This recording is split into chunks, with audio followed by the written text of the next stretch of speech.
Good morning, class. We are back with a new topic.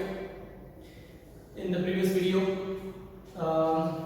we were discussing about the single trait inheritance, or you people were observing के I was calling as the monohybrid cross, जो कि Mendel ने P plant के साथ experiment किया। उसने सबसे पहले जो है वो एक ट्रेट को दो डिफरेंट वैरायटीज में ऑब्जर्व किया और उन सब के अंदर जो है उसने ऑलमोस्ट वही रिजल्ट देखे जो आपके बुक के टेबल में लिखे हुए हैं। न सिर्फ उसने जो है वो मोनोहाइब्रिड क्रॉस जो हमने वो परफॉर्म किए, बल्कि he also perform the dihybrid cross as well. मतलब एक क्रोमोसोम के ऊपर जो है वो दो डिफरेंट जो है वो फिनोटाइप को ऑब्जर्व किया और फिर उनको एक ऐसे जो है वो मुख्तलिफ कैरेक्टर के साथ क्रॉस करवाया और फिर उसके बाद उसमें भी कुछ नई चीजें उसको सामने मिली और इस हिसाब से जो है वो उसने अपना ये डाइहाइब्रिड क्रॉस करवाया। आई रिपीट, इसको डाइहाइब्रिड क्रॉस कहने का मकसद ये है कि आप देख रहे हैं कि एक ही क्रोमोसोम पर दो अलग जीन्स के जो है वो एलेल्स हैं। ये वाला पेरेंट जो है वो इस एक ट्रेट के लिए होमोजाइगस है और जिसका क्रॉस करवाया है दूसरे पेरेंट के साथ वो भी उसके लिए होमोजाइगस है, लेकिन फर्क सिर्फ ये है कि दोनों कंट्रास्टिंग वैरायटीज में हैं। यानी this gene is for seed color, as you can see that Y represents the seed color yellow। अब इसी का जो है वो इसी क्रोमोसोम पर एक और जीन है जो उस पी प्लांट को का जो सीड है उसके शेप के बारे में बताती है और उस क्रोमोसोम पर ये जो जीन है उस जीन के होने की वजह से जो पी प्लांट का सीड है वो राउंड शेप का है। तो एक ही क्रोमोसोम पर दो जो है वो जीन्स को कंसीडर करके उसने एक दूसरे पेरेंट के साथ उसको क्रॉस करवाया जो उसी जीन के डिफरेंट एलील्स को कैरी कर रहा है। You can see this small y represents the green color of the seed और इसी क्रोमोसोम पर जो है वो सीड कलर के साथ सीड शेप की भी जीन है। आई रिपीट अगेन कि एक क्रोमोसोम पर जो है हम जानते हैं इस बात को कि एक से ज्यादा जीन्स हुआ करती हैं, लेकिन जो मेंडल ने इससे पहले एक्सपेरिमेंट किया उसने सिर्फ एक क्रोमोसोम पर एक जीन को ऑब्जर्व करके उसी का क्रॉस जो है वो उसके कंट्रास्टिंग कैरेक्टर के साथ करवाया। टॉल प्लांट का जो है वो क्रॉस करवाया था डॉर्फ प्लांट के साथ, व्हाइट फ्लावर के प्लांट को क्रॉस करवाया था पर्पल फ्लावर के साथ। तो इस तरीके से उसने पहले क्रॉस के अंदर जिसको नाम हमने दिया था मोनोहाइब्रिड का, उसमें वो एक जीन पर सिर्फ एक कैरेक्टर को ऑब्जर्व करके उसके कंट्रास्टिंग कैरेक्टर के साथ उसका क्रॉस करवा रहा था। लेकिन अभी उसने जो दूसरा एक्सपेरिमेंट किया उसको नाम दिया उसने डाइहाइब्रिड क्रॉस का। डाइहाइब्रिड का मतलब ये है कि एक पेरेंट जो है वो उसी जीन का एक कैरेक्टर कैरिंग है और दूसरा पेरेंट जो है वो उसी जीन का यानी सीड जो है वो कलर का डिफरेंट जो है वो ट्रेट कैरिंग है। जैसे आप देख सकते हैं कि ये वाला जो पेरेंट है उसमें वही सीड कलर है in the form of recessive और उसी पेरेंट के उसी क्रोमोसोम पर दूसरी जगह पर जो है वो एक दूसरी जीन है जो उस सीड को शेप देने के लिए रिस्पॉन्सिबल है। तो इसलिए हमने दोनों जो है वो डिफरेंट जीन्स को एक साथ रखा है और इसी का क्रॉस जो है वो हमने दूसरे पेरेंट के साथ करवाया है। तो आप कह सकते हैं कि one P plant is producing yellow round seed और इसी का क्रॉस करवाया है दूसरे प्लांट के साथ जो कि green wrinkle seed producing plant है। अब ये जो येलो राउंड वाला कैरेक्टर है वो डोमिनेंट है किसके ऊपर, ग्रीन रिंकल के ऊपर। तो जब इसने क्रॉस करवाया एक येलो राउंड पी प्लांट को तो F1 जनरेशन के अंदर जितनी भी प्रोजेनी आई, यानी जितने भी लिविंग ऑर्गेनिज्म F1 के अंदर प्रोड्यूस हुए, वो सब के सब येलो राउंड थे। उनमें से उनका जीनोटाइप जो है वो ये है, as you can see the capital Y and the small y, it is representing the yellow color of the seed of that plant, and this is called capital R and small r, the green wrinkle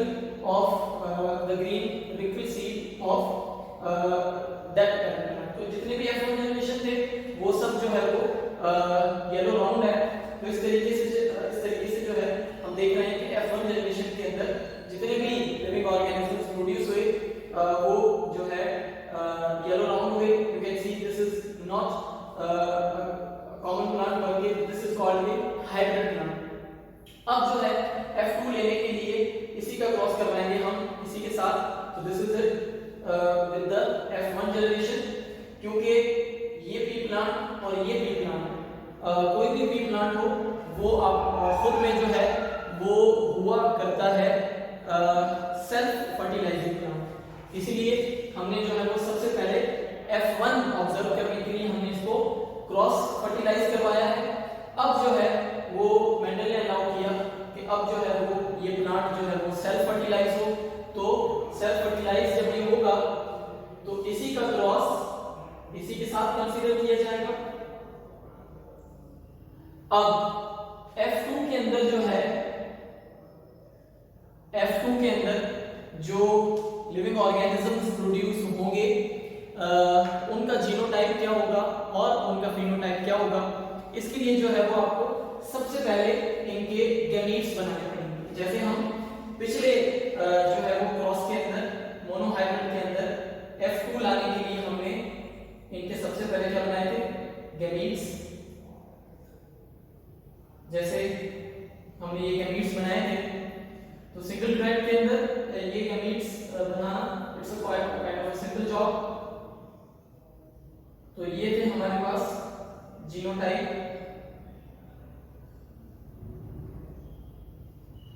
These were the genotype of monohybrid cross। अब in plant के अंदर से जो F2 आएगा उनके genotype क्या होंगे, phenotype क्या होंगे। अगर आप इनके फिनोटाइप की बात करें तो प्रीवियस वीडियो के अंदर हमने डिस्कस किया था कि this will be the top because एक डोमिनेंट एलील है, this will be the top क्योंकि एक डोमिनेंट एलील है, this will be the top क्योंकि यहां पर भी एक डोमिनेंट एलील है, but this will be called as the recessive dwarf plant. अब सबसे पहले इनके गैमीट जो हैं वो हम आपको बनाना सिखाते हैं, फिर जो है वो आप उनको एक गैमीट को यहां रखिएगा, दूसरे गैमीट्स को यहां रखिएगा, फिर आपस में जब आप इनको क्रॉस करवाएंगे तो आपको जो है वो इनके अंदर से प्रोड्यूस होने वाले लिविंग ऑर्गेनिज्म के जीनोटाइप्स भी आपको फाइंड आउट करने होंगे या आपको देखने को मिलेंगे, और उनके साथ साथ आप उनके नीचे फिनोटाइप भी लिखते जाएंगे। तो जीनोटाइप इनके गैमीट्स आप जो है वो इस तरीके से बनाइएगा।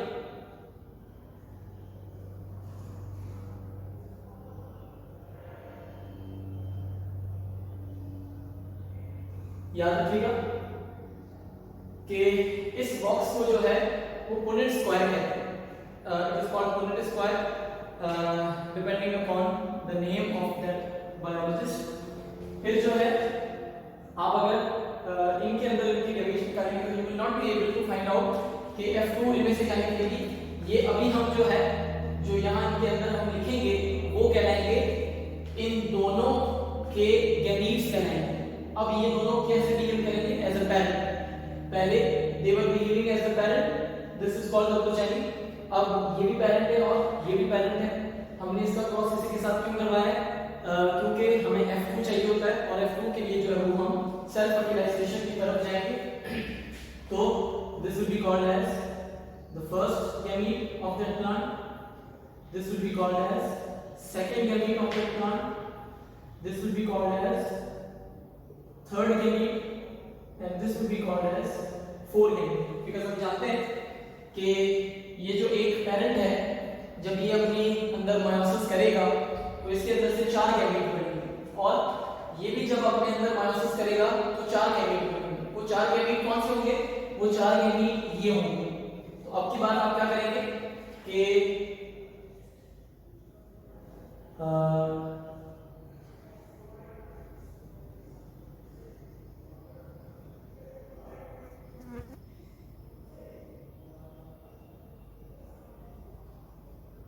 आ गया आपके सामने 4 गैमेट। अब आप इन्हीं गैमेट्स को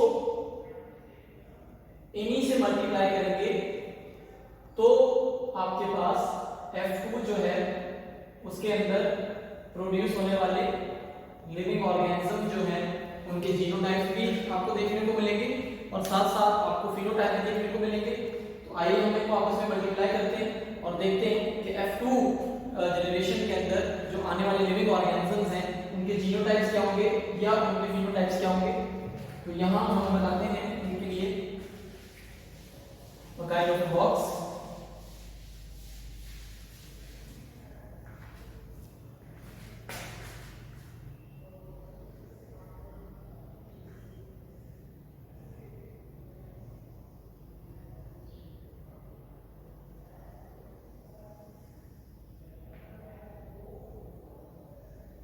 capital Y, capital R, capital Y, small r, small y, capital R and small y, small r। अब क्योंकि इसी को मल्टीप्लाई करना है इसी के साथ,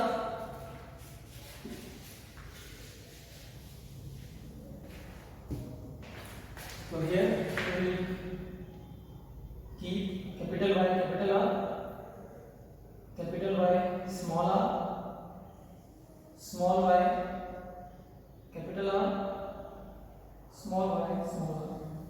I repeat कि जब तक आप इनको अपने कॉपी के अंदर या किसी पेज पर इन गैमेट्स को रख के आप लिखेंगे नहीं तब तक ये चीजें आपको अच्छे से समझ नहीं आएंगी, क्योंकि ये जितने भी जेनेटिक्स के अंदर प्रोसेस हुआ करते हैं ये हाइपोथेटिकल से ज्यादा जो है वो आपको जब आप इनको फिजिकली लिखेंगे इस तरीके से तब आपको पता चलेगा कि आपका लिविंग ऑर्गेनिज्म जो है उसका जीनोटाइप क्या आ रहा है और साथ में उसका फिनोटाइप क्या आ रहा है, उसका जीनोटिपिक रेशियो क्या है और उसका फिनोटिपिक रेशियो क्या है। तो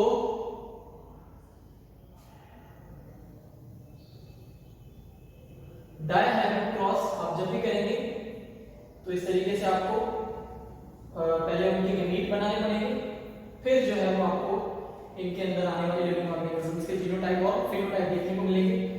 तो this will be called as yellow round, क्योंकि जीनोटाइप के अंदर अगर एक कैपिटल Y आ जाए तो वो सीड जो है वो येलो कलर का होगा और जीनोटाइप के अंदर अगर एक कैपिटल R आ जाए तो वो सीड आपके राउंड शेप का होगा।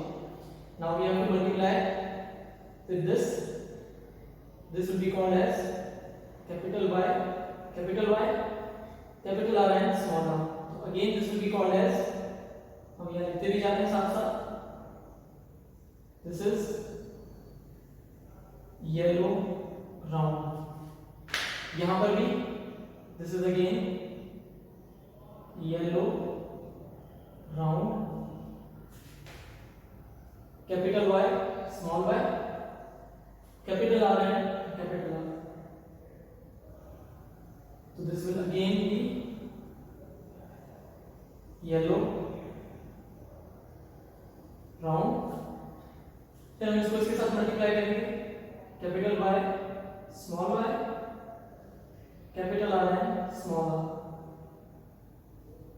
Again this is called yellow। इस तरीके से आप इन सबको आपस में मल्टीप्लाई करते जाएंगे और आपको देखने को मिलेगा कि इनका जीनोटाइप क्या बन रहा है और जीनोटाइप के हिसाब से इन प्लांट्स का फिनोटाइप है। अब ये हमारे पास जो इस बॉक्स के अंदर हमें देखने को मिल रहे हैं, these are called this is called the F2 generation। F2 generation के अंदर जो है वो आपको जितने भी प्लांट्स मिलेंगे वो सब इन्हीं जीनोटाइप्स के और इन्हीं फिनोटाइप्स के होंगे, capital Y and capital Y, capital R and small r। So this is called yellow round, capital Y, small r and small r। यहाँ जो है वो अब थोड़ा सा चेंज होगा, बिकॉज एक कैपिटल Y होने की वजह से this will be called as yellow, और जीनोटाइप के अंदर अगर दो स्मॉल r आ जाए तो फिर हमारे पास वो जो फिनोटाइप है वो चेंज हो जाएगा. It will be called as yellow wrinkled. अब this is a kind of change जो मेंडल ने देखा F2 के अंदर. इस पर भी इस सारी कंडीशन के ऊपर जो इसको चेंजेस मिले थे, फिर अगेन इसने इन चेंजेस के ऊपर एक और नए लॉ को फॉर्मुलेट किया, इसको भी हम आपको बताएंगे थोड़ी देर बाद. Capital Y and small y, capital R and small r. So it will be called as yellow round. This will be called capital Y and small y. Small r and small r. It will be called as yellow wrinkled. Here capital Y, small y, capital R and capital R. तो ये हमारा हो गया